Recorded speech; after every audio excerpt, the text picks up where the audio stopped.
আসসালামু আলাইকুম। আশা করি সবাই ভালো আছেন। আমি মোহাম্মদ জহিরুল ইসলাম। আমি জেলা সমবায় কর্মকর্তা হিসেবে ফরিদপুরে কর্মরত রয়েছি। আজকে আমি আপনাদের সাথে আলোচনা করব কিভাবে ডি নথি থেকে একজন কর্মকর্তাকে রিলিজ দিতে হয়। অর্থাৎ আপনার দপ্তরের যে সকল কর্মকর্তা কর্মচারী কর্মরত রয়েছেন তাদের মধ্য থেকে একজন যদি বদলি হয়ে অন্য কার্যালয়ে চলে যায়, তাহলে তাকে কিন্তু ডি নথি থেকে রিলিজ না দেওয়া পর্যন্ত অন্য কার্যালয়ে গিয়ে সে কিন্তু সেখানে জয়েন করতে পারে না, মানে ডি নথিতে জয়েন করতে পারে না। সেজন্য ডি নথি থেকে পূর্বের কার্যালয় থেকে রিলিজ দিতে হয়। তো রিলিজ দেওয়ার জন্য আমাদেরকে কী করতে হবে? আমাদেরকে ডি নথিতে প্রবেশ করতে হবে এবং যে কর্মকর্তার কাছে অ্যাডমিন প্যানেলের প্রবেশ অধিকার রয়েছে সেই কর্মকর্তার আইডি দিয়ে সেখানে প্রবেশ করতে হবে। তো আমার কার্যালয়ে আমার কাছে এই অ্যাডমিন প্যানেলটা রয়েছে, সুতরাং আমি আমার ডি নথিতে প্রবেশ করব এবং আপনাদেরকে দেখাবো কিভাবে এই কাজটি করতে হয়। এর জন্য আমরা ব্রাউজারে গিয়ে ডি নথি লিখে সার্চ দিব। ডি নথি লিখে সার্চ দিলে আমাদের কাছে ডি নথির যে ওয়েবসাইটটি আছে সেটা চলে আসবে। আমরা এখানে প্রবেশ করব।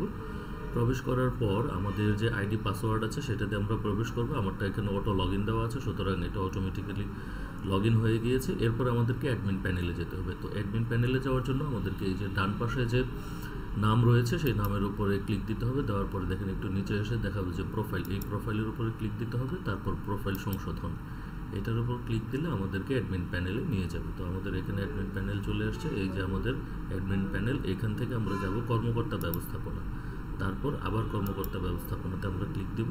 দেওয়ার পরে এবার দেখাচ্ছে যে আমাদের এই অফিসে কারা কারা কর্মরত রয়েছে। তো এখান থেকে আমাকে একজনকে রিলিজ দেওয়ার জন্য তার যে লগ ইন আইডি অথবা জাতীয় পরিচয়পত্র অথবা মোবাইল অথবা ইমেল, এই যে কোনো একটি দিয়ে সার্চ দিলে সেটা এখানে দেখাবে। তো আমাদের কর্মকর্তার যে লগ ইন আইডি রয়েছে সেটা আমি নিচ থেকে নিয়ে আসব।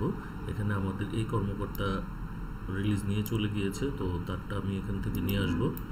নিয়ে আসার পর এখানে আমি সার্চ দিব। এখানে সার্চ দিলে তার যে কর্মকর্তাটা আছে, অর্থাৎ আমাদের যে কর্মকর্তাকে আমরা রিলিজ দেবো তার নামটা চলে আসবে। আসার পরে আমাদেরকে এখানে শেষ কর্মদিবস কবে ছিল সেটা এখানে দিতে হবে। তো আমাদের এই কর্মকর্তা গত বৃহস্পতিবারে রিলিজ নিয়ে চলে গেছে। আমরা একটু দেখি গত বৃহস্পতিবার কয় তারিখ ছিল। আজকে হচ্ছে 26 তারিখ, তাহলে আমাদের গত বৃহস্পতিবার হচ্ছে 23 তারিখ। তাহলে আমরা তাকে 23 তারিখে রিলিজ দেবো। তাহলে এখানে ক্লিক দিলে আমাদের এটা চলে আসবে। আমরা এখানে 23 তারিখ ক্লিক দেব, অর্থাৎ শেষ কর্মদিবসটা আমরা সিলেক্ট করব। করার পর এখানে ডিলিট যে বাটনটা আছে সেটাতে আমি যদি ক্লিক দিই তাহলে বলবে যে আপনি কি এই পদবি থেকে অব্যাহতি দিতে চান। তাহলে আমি এখানে হ্যাঁ দেব। তো হ্যাঁ দিলে এই কর্মকর্তাটি এখান থেকে রিলিজ হয়ে যাবে। তো এই ছিল মোটামুটি আমাদের আজকের আলোচনা। আপনারা ঠিক এভাবে করেই আপনাদের যে কার্যালয় রয়েছে সেখান থেকে কিন্তু আপনাদের কর্মকর্তা বা কর্মচারীকে রিলিজ দিতে পারবেন। তো এই বিষয়ে যদি কোনো প্রশ্ন থাকে অবশ্যই আমাকে কমেন্ট সেকশনে কমেন্ট করবেন। ধন্যবাদ সবাইকে। আসসালামু আলাইকুম।